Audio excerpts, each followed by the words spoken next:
Have you ever watched someone's career dreams crash into the unforgiving wall of business reality? That's exactly what's happening to Josh Giddey right now, and it's painful to witness. The young Australian guard, who once seemed destined for stardom, is learning the harshest lesson professional sports can teach. Talent doesn't always translate to the payday you think you deserve. This isn't just another contract negotiation dragging into the season. This is a masterclass in leverage, power dynamics, and the brutal economics that govern modern professional basketball. Josh Giddey finds himself trapped in a situation that would make any young athlete's stomach drop. He wants the money, but the team holding his rights has absolutely zero reason to give it to him. The Chicago Bulls are playing chess while Giddey is stuck playing checkers, and the game isn't even close.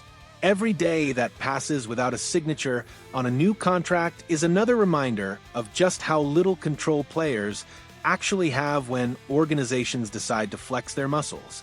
Welcome to the cold, calculated world of restricted free agency, where dreams go to die and reality checks bounce like bad currency.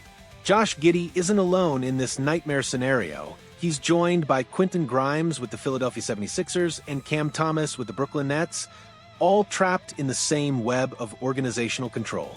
According to Brett Siegel of Clutch Points, these situations aren't accidents or oversights. They're strategic power plays by front offices that have recognized they hold all the cards. All four restricted free agency situations are held up because of leverage, and in all four cases, it's the organizations that basically have full control of the players, Siegel explains with the kind of bluntness that makes agents cringe. This is where the fairy tale of professional sports meets the harsh realities of business negotiation. These young men, who have spent their entire lives being told they're special, are discovering that being talented doesn't automatically mean being irreplaceable. The Bulls know something that Giddey's camp is slowly realizing. Desperation is a luxury they can't afford, while patience is a weapon they wield with surgical precision. Let's break down the mathematics of misery that Chicago is employing here. The Bulls have Josh Giddey's rights, which means he literally cannot sign with another team unless they allow it. They can offer him whatever they want, whenever they want, and if he doesn't like it, his options are limited to sulking, sitting out, or accepting reality. From Chicago's perspective, this is business at its most ruthlessly efficient. Why would they rush to meet Giddey's demands when time is their greatest ally? Every day that passes is another day for Giddey to realize that his market value might not match his personal valuation. Every week, without a contract, is another reminder that other teams aren't breaking down the doors to acquire his services. The Bulls aren't being cruel for the sake of cruelty, they're being strategic.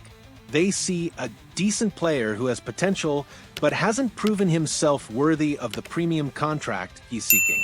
In their eyes, paying Giddey what he wants would be like buying a lottery ticket at face value when you could wait and potentially get it at a discount. This calculated approach extends beyond just saving money. Chicago is establishing a precedent for future negotiations, sending a message to other young players that market value is determined by the organization, not by agent demands or social media hype.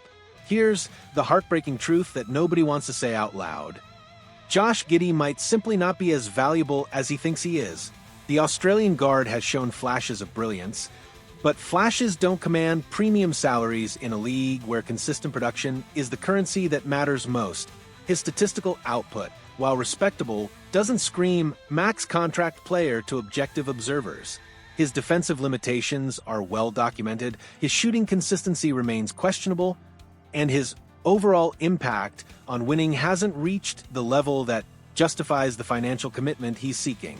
The Bulls see these limitations clearly, which is why they're comfortable playing the waiting game. They know that Giddey's leverage decreases with each passing day, while their position remains unchanged. It's a war of attrition where one side has unlimited ammunition and the other is running dangerously low. This situation also reflects a broader trend in the NBA, where teams are becoming increasingly reluctant to overpay for potential rather than proven production. The league is littered with cautionary tales of organizations that bet big on young players who never developed into the stars they appeared destined to become. What's happening to Giddey isn't occurring in a vacuum. It's part of a larger shift in how NBA franchises approach contract negotiations with young players. Teams have recognized that restricted free agency gives them enormous leverage, and they're not afraid to use it. The Philadelphia 76ers are employing similar tactics with Quentin Grimes, while the Brooklyn Nets are making Cam Thomas sweat over his future earnings. These aren't coincidences. They're coordinated demonstrations of organizational power that send clear messages throughout the league. This approach represents a fundamental change in the power dynamics between players and teams, where once agents could create bidding wars and leverage competing offers, restricted free agency has tilted the scales dramatically in favor of organizations willing to play hardball. The psychological impact on these young players cannot be understated. They're learning that their perceived value and their actual market value might be completely different things, and that lesson is being delivered with the subtlety of a sledgehammer. As training camps approach and the season draws closer, the pressure on Giddey continues to mount. He faces a series of increasingly unappealing options, none of which involve getting the contract he originally envisioned. He could accept whatever offer the Bulls eventually present, swallowing his pride and his financial expectations in exchange for the security of a guaranteed contract. This would represent a complete capitulation to Chicago's negotiating strategy, but it would at least provide income and playing time. Alternatively, he could continue holding out, hoping that the Bulls will eventually blink and offer terms closer to his demands. This strategy becomes increasingly risky as the season approaches, as sitting out games means losing money and potentially damaging his reputation around the league. There's also the nuclear option of accepting a shorter-term deal at below-market rates, gambling on his ability to prove his worth and hit unrestricted free agency sooner. This represents the ultimate high-risk, high-reward scenario, but it requires a level of confidence that might be difficult to maintain given his current circumstances. Giddey's situation serves as a cautionary tale for every young player entering contract negotiations. It demonstrates that talent alone isn't enough to guarantee financial security, and that organizational leverage can be wielded with devastating effectiveness. This trend toward aggressive use of restricted free agency rules could fundamentally change how young players and their representatives approach contract negotiations.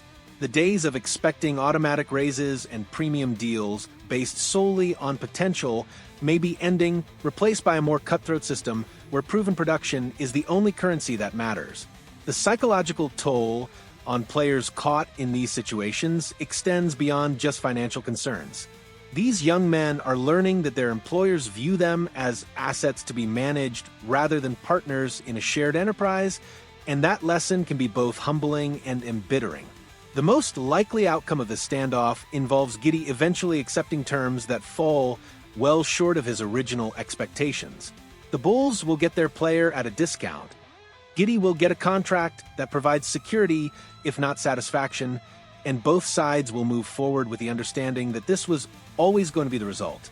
But the real impact of this negotiation extends far beyond just one player's contract. It represents a shift in power dynamics that could influence how young players approach their careers, how agents structure deals, and how organizations manage their rosters. The Chicago Bulls are teaching Josh Giddey a lesson that extends far beyond basketball. Sometimes the house always wins, and the only choice is whether to play their game or not play at all. What do you think about the Bulls' hardball tactics with Giddey? Is this smart business, or are they risking alienating a talented young player? Drop your thoughts in the comments and smash that like button if you want to see more deep dives into the business side of basketball that most people never talk about. The game behind the game is often more brutal than anything that happens on the court.